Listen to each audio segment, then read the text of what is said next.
Hi everyone, and welcome to this week's Success Principles call.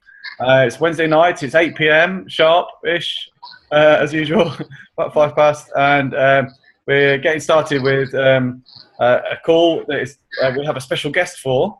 I'm very excited to announce that our very own Danny Wells is going to be leading the call tonight. I'm not a special guest. I'm on this every week. I'm a regular.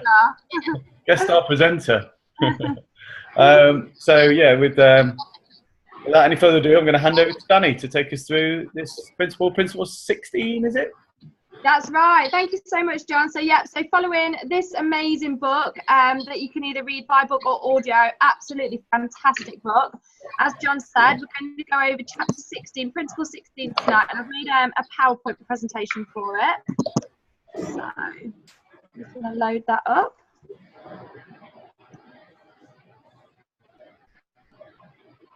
It's loading. Here we go. Let's get started. Okay, so principle 16. Principle 16 is called Be Willing to Pay the Price. And I found this really interesting.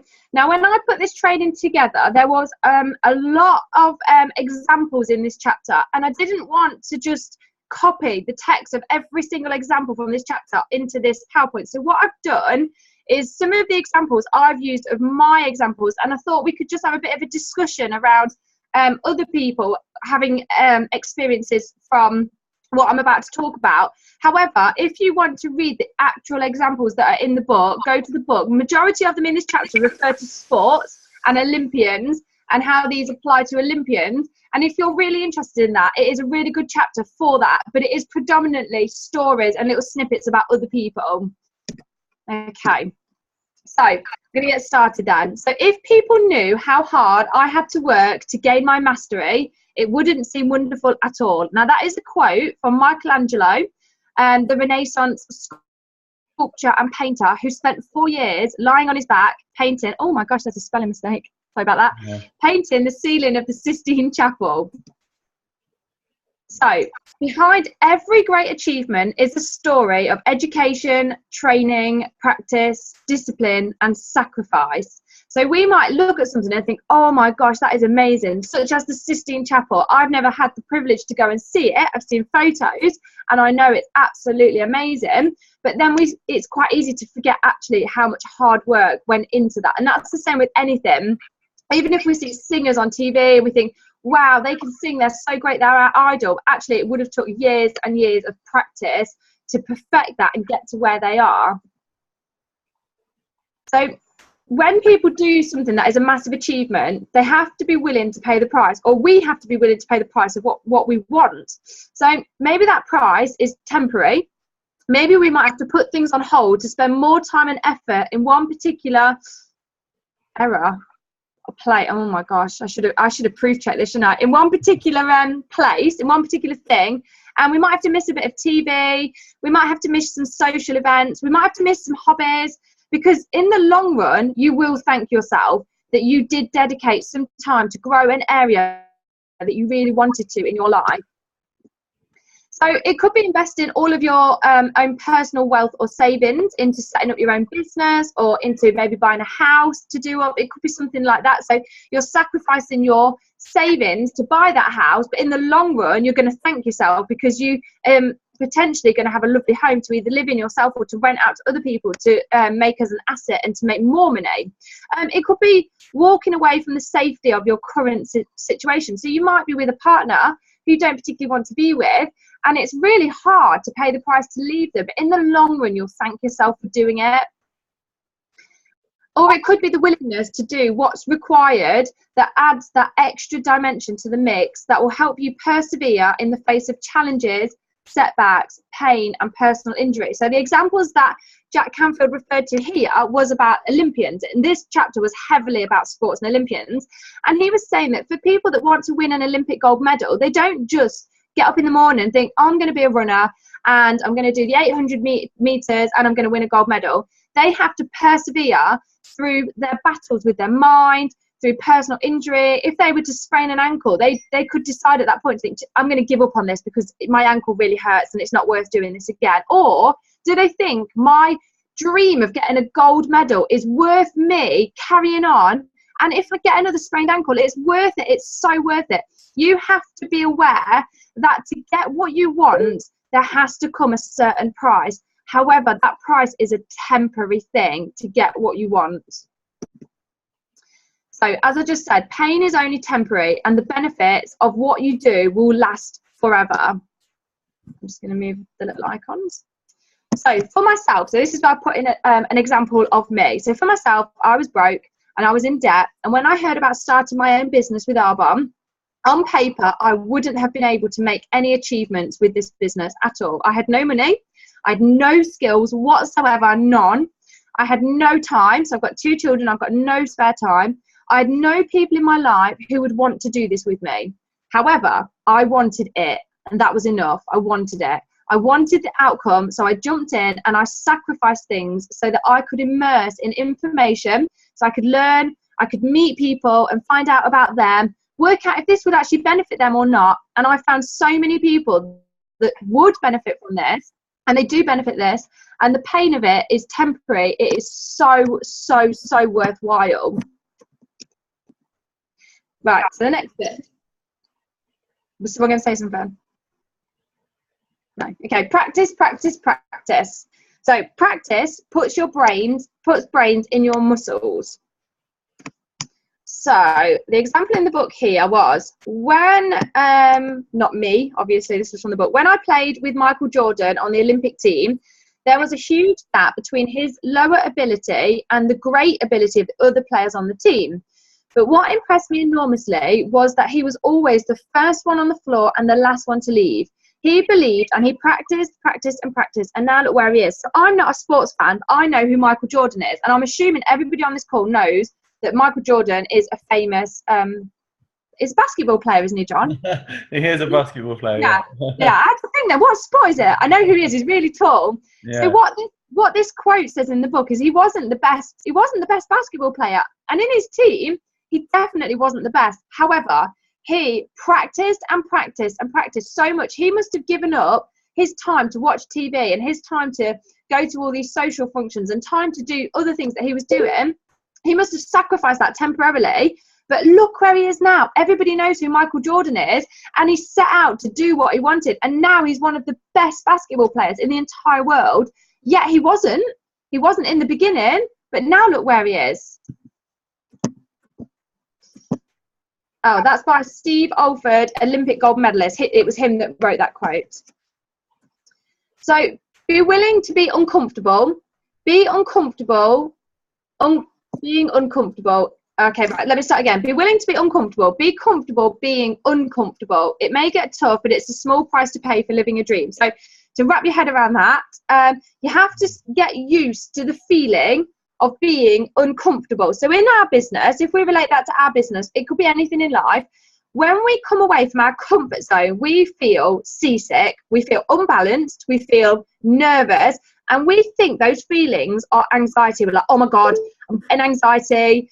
I better not do what it is I said I was going to do. You might have agreed to do a Zoom call. You might agree to do a Zoom training next week on this, and you might feel sick going, oh my God, I feel uncomfortable. So that's my brain's way of telling me don't do it, don't do it. Actually, no, that's not it at all. You have to get used to that feeling. That feeling is you coming away from your comfort zone and stretching yourself and becoming bigger, becoming better, growing within yourself. So it might get tough, but it is a tiny price to pay for your own growth and what you will gain from doing whatever it is that might make you feel uncomfortable.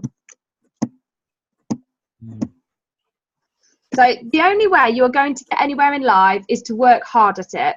Whether you're a musician, a writer, an athlete, or a businessman, there is no way of getting around it.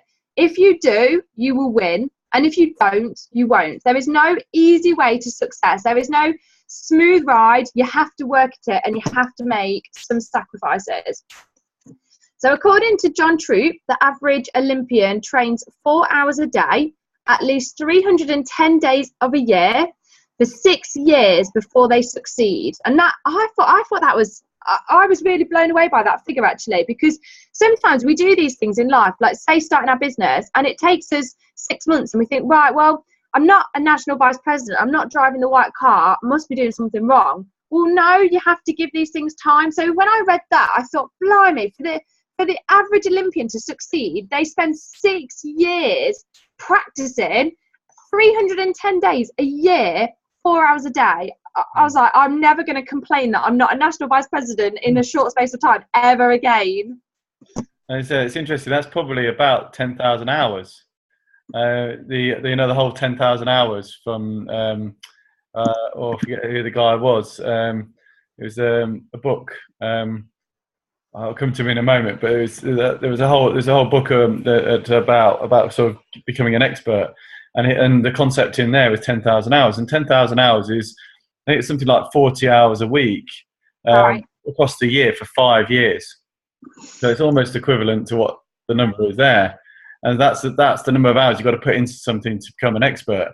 But that that book, the 4-year career. Yeah. In that, they talk about network marketers achieving that status of the kind of top level in 2,500 hours. So a quarter of the time it takes people in the rest of the world, in normal careers, in sport, or whatever, to become an expert. In network marketing, we can do it in a quarter of the time, 2,500 hours, which is equivalent of about probably about 3 years part-time, it turns out. We get paid along the way. I mean, how good is that? Well, what a great place we are. We get paid as we learn. That's a really great thing to add to that, John. That's really great. You know when you have those light bulb moments, I'm like, bing, bing. Yeah. So, right. So by 7 a.m. in the morning, most athletes have done more than what most people do all day.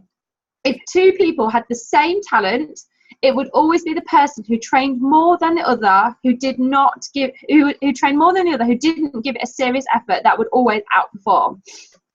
So in our industry, we see people succeed every day and we see people quit every day.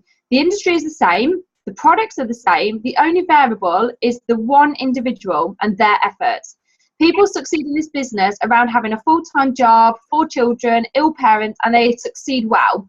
The only variable is the person and the efforts that they put in. If they are proactive in a short time, they may have and do the activity.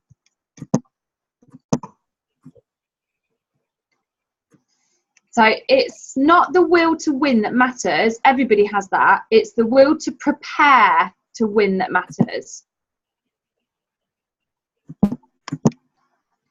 Right, so putting in the time. Part of paying the price is willingness to do whatever it takes to get the job done.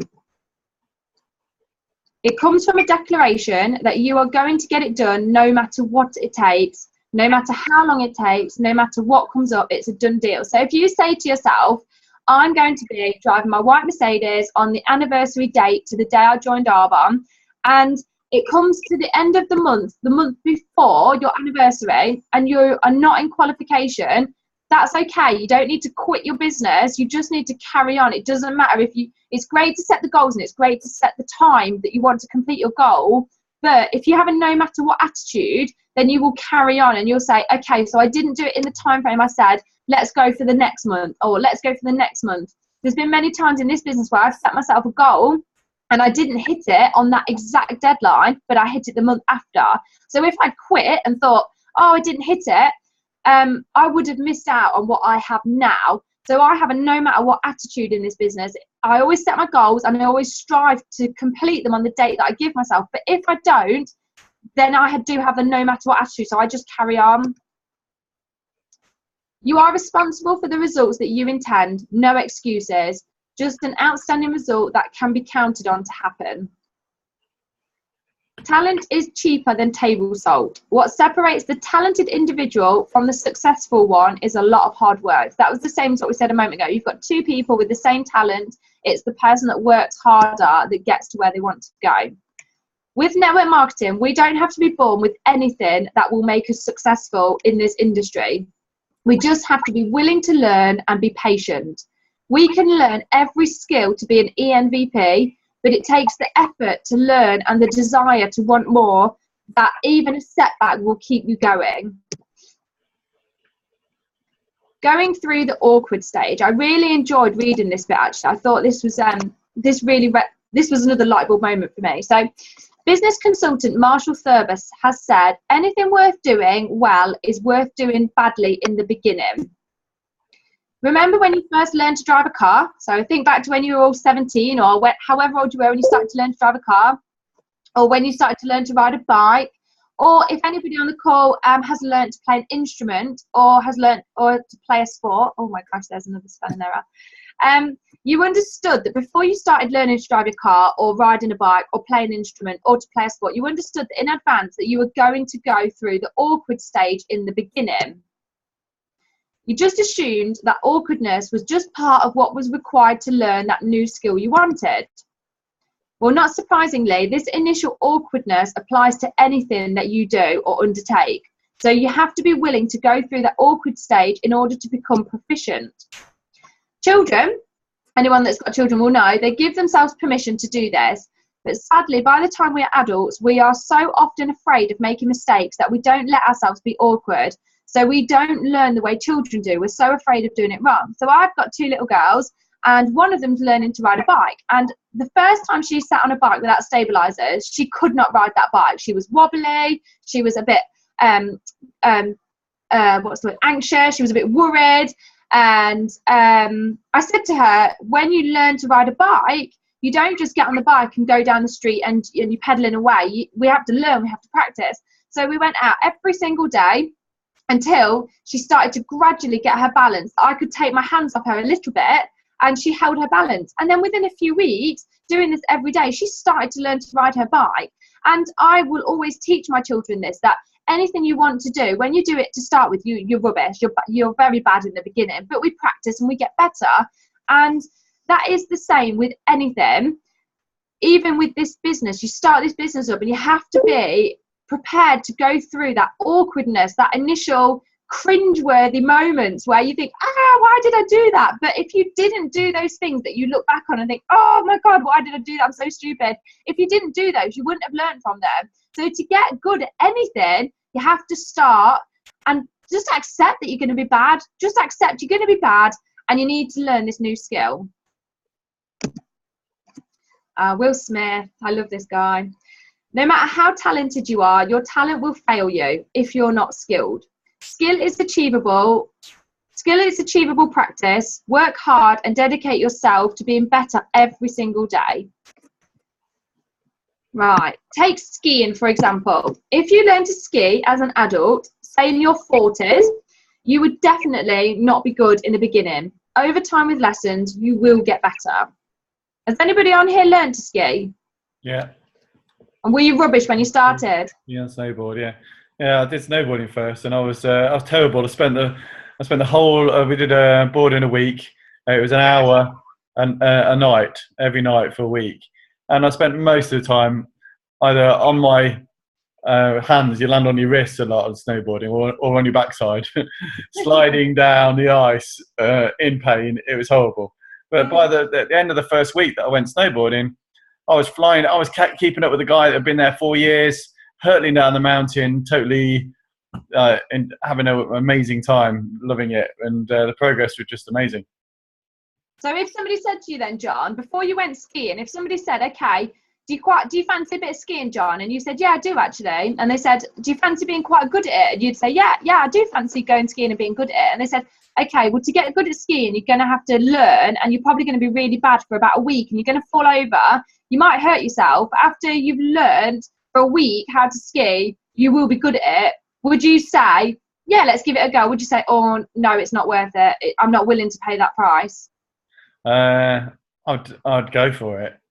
Good answer. Just because of what I'm like. Yeah, the end goal of being able to ski down the mountains. Absolutely. Well, snowboarding for me, I knew it would be pain, and I was willing to go through that. I was totally willing to pay the price to get the outcome of going on that ski holiday.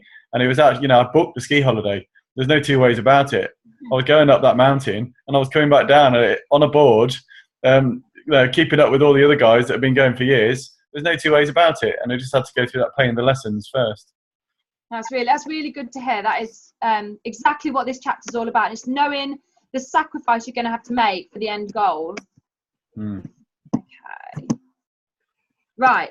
Same with playing the piano. It will take you time to become proficient. So if you've never played the piano or instrument and you sit down, you're not going to be amazing at playing the piano until you've learned that skill. So you have to know that it's going to take you lessons. You're going to have to give up time to learn to play the piano, maybe an hour a week or however much time you want to dedicate. You're going to have to give up time doing something that you would normally do, to give up an hour to learn to play the piano for weeks and weeks and weeks, depending on how long it takes to learn to play the piano. I don't know, because I can't play the piano. But you get my drift. Or kissing somebody for the first time. So take yourself back to being 12, 13, 14. When you first had that kiss, it was no doubt awkward, but to gain a new skill or get better at anything you want to do, you have to be willing to keep on going in the face of looking foolish and feeling stupid for the first time. So the first thing you have to do is find out the price that you have to pay. So for John with the skiing, he knew he'd have to pay the price of spending a week away from what he would normally be doing in the UK.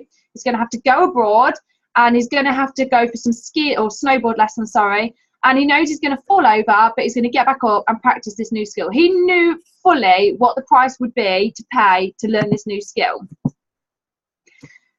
Of course, if you don't know what the price is, you can't choose to pay it. Sometimes the first step is to investigate the steps that will be required to achieve your desired goal.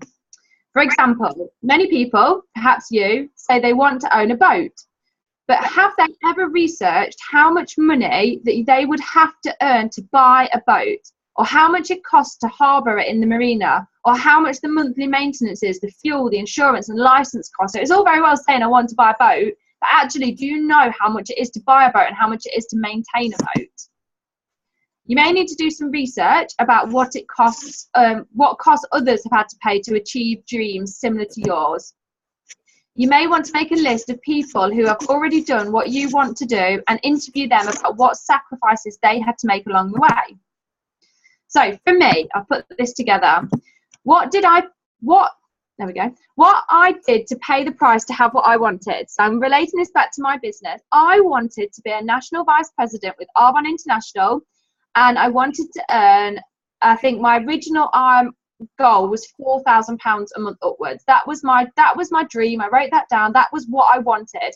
So what did I have to do to achieve that? So first of all, I gave up TV. And then I gave up meeting for every single social event that doesn't take me close to my dream. So my friends meet up for lots of social events, and not by any means am I saying don't spend time with your friends. I'm not saying that. But for me, I didn't go to every single one. I'd go to the important birthdays, obviously weddings and christenings. But instead of meeting my friends every single week for a coffee, I met them maybe once a month, because although I love seeing my friends, it's not taking me closer to the dream that I want. So I gave up meeting for every single thing. I did less cleaning and house DIY temporarily in the process of getting to my dream. I hired a cleaner and I accepted childcare help temporarily. Within a year, I have exactly what I wanted. I'm happier than I've ever been in my life. I also stepped out of my comfort zone repeatedly. I helped other people even when I was tired. So if I was asked to do a Zoom call with my team at 10 o'clock at night, even if I was tired, I made that sacrifice to do it for my team. And I lost some Facebook followers of people who have unfriended me because they can't bear to see my life soaring. So what would have happened if I'd said no to this business? What would have I had to have paid the price by not working towards what I wanted? So a year later now, if I hadn't have worked towards my dream and made sacrifices, I would now be fully clued up on Coronation Street drama. I would have no money. I would be in debt. I would be unfulfilled, miserable, tired, mardy, jealous of successful people, bitter, angry, and sad. I would make excuses like they are only like that because it's a scam. They'll fall on their face soon. I would say it isn't fair. Is someone trying to say something? Yeah, Kaylee's got to go. I think she's gone to a district Zoom. I would have no holidays. My husband would be working 7 days a week. He'd be stressed, and I would have aging skin. I wouldn't have met the people that I have, and I wouldn't be using the brain like I am. I'd have no new car, no nice clothes. I'd be taking the cats to the vet, and I would be stressing, and I'd have anxiety about how the heck I was going to pay for my vet bills for the cat. Now, in the past week, I've had to take both my cats to the vet, and I've not had to stress about how much the vet bill is going to cost, because I've worked towards my dream. I've spent a year giving up on TV. I've worked towards my dream, and I earned the income that I wanted to earn because of those short-term sacrifices. Right, so I'll just go through the homework, and then we can all have a discussion if everybody wants to. So the homework for this week of Principle 16, be willing to pay the price, is write down one big dream that you have. Is it to take the kids to Disneyland? Is it to buy a horse? Is it to buy a house? Is it to book a holiday? Is it to do something charity related? Is it to go to a really fancy restaurant that you really, really want to go to? Whatever your big dream is, pick one thing from your vision board, just one, and then spend this week, so between this call and next week, finding out what the cost of the one thing is that you want. So in full detail, you need to tell us next week. So if it's a holiday to Disneyland, you need to tell us what week of the year you want to go. How much is it? How much will you need? Where will you be flying from? How much to get to the airport? Every detail, as though someone is giving you a limitless money this week to achieve one goal. Only you, only that. You just need to provide the full in-depth details that person will need to cover every cost. So basically, imagine somebody says to you today, I'm going to pay an infinite amount of money for you to do one goal. You just need to tell me every single detail. You need to tell me what it is you want, and who I need to pay the money to, and who I need to sort the travel arrangements out with. I need to know every detail. There's no limit. I want you to live one goal off your vision board and tell me every single thing about that goal. So that's the homework for this week, to pick a goal off your vision board and work out the exact detail of what you would need to achieve that goal. Cool. Yeah, brilliant. Yeah, that's good challenge, that is. Are you all right, John, to tell us a little bit about when you and Zoe did something similar to this, where you and Zoe worked out what kind of lifestyle you wanted, and you worked out how much your bills would be? Do you know what I'm talking about? Yeah, we did exactly that, actually, in quite a lot of detail. We went through a process whereby we've been doing some sort of course, can't remember what it was. And as part of that, we were asked to kind of paint a picture of what our life would look like, our ideal life of like 5 years in the future or 10 years in the future. And we pieced everything together, and we set out goals, and we kind of looked at different things we wanted in our lives. And it was some of it was, for Zoe, it was the horse riding, having a horse and the stables and all the costs associated with that. And for me, it was having a boat. It was like, a boat is on my vision, yeah. And we went through this whole thing of all the different things we wanted in our life: private school for the kids, to live in our dream home, to have our dream cars, absolutely everything. And then what they then do is get you to cost it up. They look at every single cost of all those different things and what it would look like each month. That's what Zoe and I did. We sat down and went through it all, and we actually kind of totaled it all up. And then you have to add on tax. Unfortunately, in this country, as it stands, we have to pay tax. So 50%, basically you have to double it. Whatever your number is for a month, you have to double, because they're going to take that amount in tax. And I don't mind telling you, but then the number we came up with at that time was £100,000 a month to have the lifestyle that we wanted. Possible. Yeah, which, in many ways back then, it would seem totally kind of ludicrous that we could ever consider earning that much money. But as we're a number of years down the line from making that decision to go on that path and go after those things, and we're on a path to achieving that now. I know that me and Zoe are going to have £100,000 a month of income between us, and it's not going to be that far away.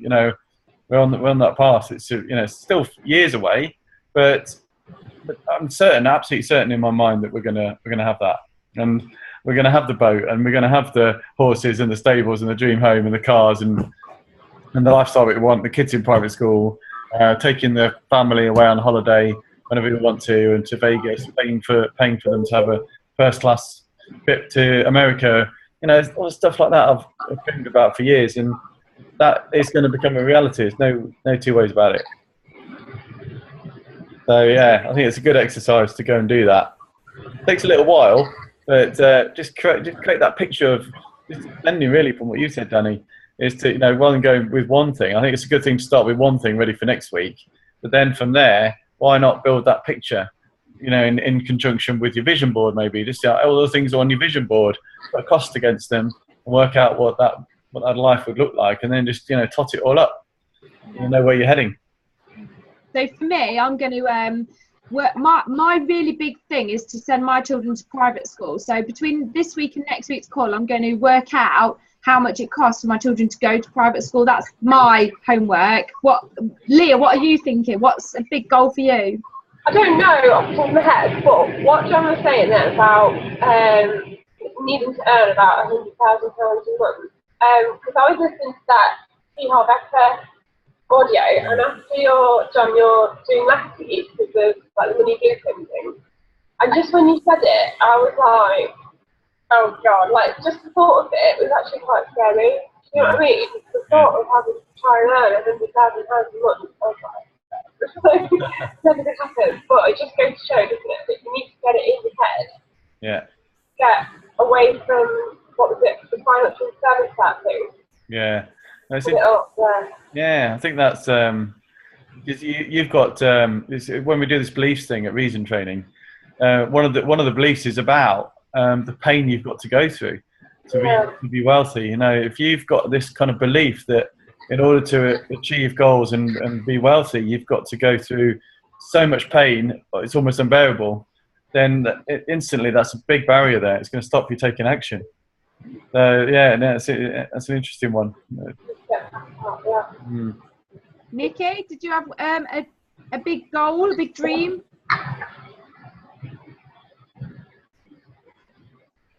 Hello. Hello.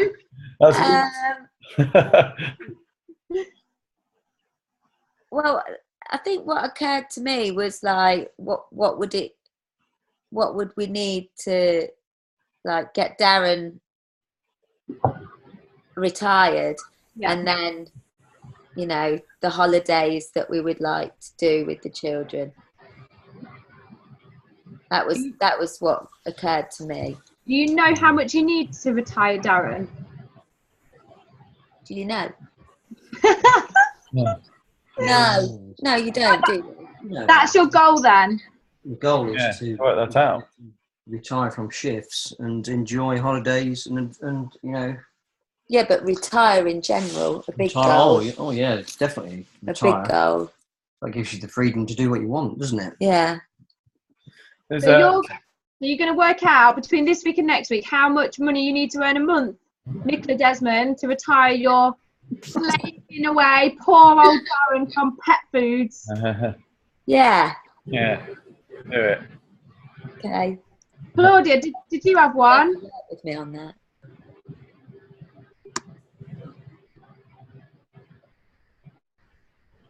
Is she there? Claudia, hello. Did anyone else want to add to that that little training, that be willing to pay the price? Was there anything anybody thought of as I was going through the slides? Loads of things I was thinking of. I thought first of all that actually the energy you put into that was fantastic, Danny, as usual. Really high energy, and I was really tired today. I went for a run earlier, and I was feeling really jaded, thinking, we've got the call tonight, and then you came on and just put so much energy, and I've kind of soaked all that up. I'm going to go out and do something now. I'm going to I'm motivated. Good, but I thought it was really good also relating it to your story as well. I thought that was really useful to see how the price you've paid and looking on the other side of it. When you put it into comparison, it's nothing, is it? Not really. Yeah, that's right. Yeah, little changes. What have you had to sacrifice, John, to grow with your personal development, your business, obviously with Zoe's business as well? What kind of sacrifices have you had to make?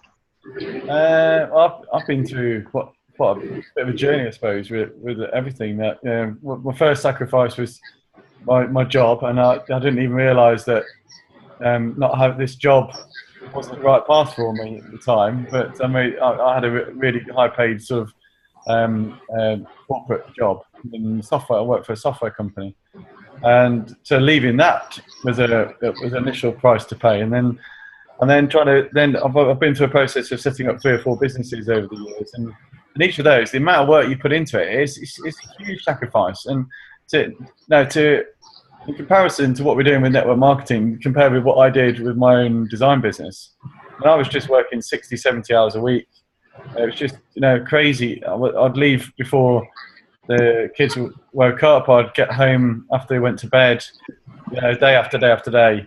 I was working all weekend, and it was just a crazy amount of work. And in hindsight now, looking back, I'm so glad I've got out of that world into something that gives me. That I'm working on. As Jim Rohn says, I'm now I'm working on my fortune rather than working on my job, and so the transition is just amazing. And actually having been through the process of starting my own business the hard way, to do it this way, to be working on creating a passive income stream, actually just feels so much easier actually. So yeah, I've paid the price the hard way. I think I've done it all wrong. Was it worth it though? It was. I mean, it's all worth it. It's totally worth it because I wouldn't be where I am now without any of those things happening. It was pain. There was pain at the time, but in those moments, it was good pain. I enjoyed it. I was working towards something. I was achieving things. I was transforming myself. I was progressing. I was learning. I was becoming somebody else. So all of that is taking me on the path to where I am now. Even now, you just have those moments where you have to step out of your comfort zone. And I know the path I'm on now is going to push me out my comfort zone a million times more than I've ever done before. And the path that I'm choosing into the future is just going to, it scares me. It totally scares me. But at the same time, it's really, really exciting. And I think one thing you've said is that, if you're not pushing yourself, you're not growing. If you're not growing, you're dying. So you've just got to keep and starting to become comfortable about being uncomfortable is something that's really valuable as well.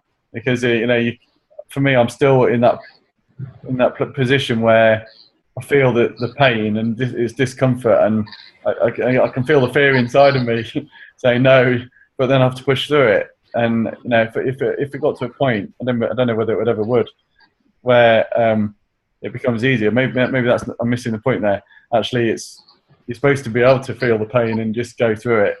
I think that's the reality. We've just got to know what the pain feels like and the fear, and just push through it and let it become natural and part of you. It's like kids learning to walk. You can't learn to walk without falling. So when a baby starts learning to walk, they can either fall and get back up and keep doing that continuously, or they can just give up and say, it hurts when I fall down, I'm not going to bother ever learning to walk. But that's not a life. That's not a life. And that's like John said, we're either growing or we're dying. So we've got to push through it. Oh, did you want to read out what Claudia said? Yeah. Okay. Here we go. I'd really love to do a family fun day with proceeds going to Great Ormond Street. That would be huge. Months of organising and effort. Oh, cool. Yeah. And then I'd like to try and get companies to give stuff for free, like bouncy castles. But what was that? Tech? Etc. I think she meant. Etc. But if I need to fund anything, I will out of my own pocket. I need to get at least ERVP. I have big plans for this. Yeah, like that. Love it. That's great. And it's also giving back as well. It's a big vision, but also a vision that's driven out of selflessness and giving back to others. And why not, Claudia, go for EMVP? Come on. Why stop there? Change that goal, change that R to an N, and go for it. Leah, have you had to make any sacrifices for what you want? Definitely. I mean, Liam is now downstairs. I can hear him washing up really, really loud because there's the biggest pile of washing up. And I know it sounds like stupid, but my house is a state. We don't sit and watch telly, like we used to every night. So I don't get to see him as much. Because, you know, I don't get home till 6:30, and then it's like, I've got to do dinner, try and get this done. So just the little things, like you said, you know, you stop cleaning and you don't watch TV, so we don't get to spend as much time together. So I'm trying to have, you know, a few nights a week where I'm free and I can spend time with Liam. But after like seeing Claudia, mine seems really selfish now on my goal, because I think I'd like to travel the world with Liam. Now I'm like, oh, is that a bit selfish? Yeah, but yeah, definitely. Got to, you know, you have to give things up, don't you? And would it be worth it? So when you're traveling the world with Liam and you think, okay, so it took us a year of living in a dirty house, not watching TV, not seeing each other as often, but actually now we get to spend the next 60 years traveling the world, or 70, spending time with each other. Will you sit there on the beach of Maui and say, this was worth it? Yeah, definitely. I guarantee you, if you're financially free and you've got income streams coming in, and you go travel the world and you see the reality that's out there, poverty, people living in a completely different way to what we have, and we're so lucky in our world over here. Then that kind of charity, the philanthropy, you know, it's bound to happen. And, you know, it's just going to become part of all of us, I'm sure. You know, as we're going through this journey, we're going to want to give back. It's without doubt. Who's doing next week's then? Good question. Good question. Looking for volunteers? Oh, by the way, that book was called Outliers. Malcolm Gladwell. I remembered it. 10,000 Hours. Good book. Called Outliers. Do you have it? I have got it. I've got it somewhere. It's still packed away. But yeah, it's a good book. I'll lend it to you if you want it. Please, yeah, I will return it. I always return things eventually. I'll do it if nobody else wants to do it. Well volunteered. Cool. Which one is it? Ask. Okay, cool. I'm on call this weekend, so I won't be going very far, so I should have a bit of time to do it. Yeah, brilliant. Not a week. Excellent. That was really good. Really good call today. Enjoyed that. Yeah, I did. Thank you. I love doing them as well. I think you do learn so much when you do them yourself, and you start just literally pinging with light bulb moments, don't you? Like, oh my God. Yeah, really good. Yeah, it's totally true what they say, isn't it? You don't really know anything until you teach others it. Yeah. And I've read that book twice now, and still when I come to do the chapter and I have to prepare, then it's all in there, it's totally in, and it's permanent. It's such a big difference just to reading something. Yeah. Cool. Good stuff. Yeah. Thank you so much. Thanks very much. Thanks, Danny. Thank you very much. And we'll see you next week. It's over to you then, Leah, for chapter Principle 17. Cool. We're nearly there. We've only got like another 7 weeks after that. Crazy. I can't believe we've got through it. I know. Mad. Yeah. No, it's been good. I'm really enjoying this. It's good stuff. Yeah, I am. Cool. Cheers, everyone. See you later. Bye. Bye.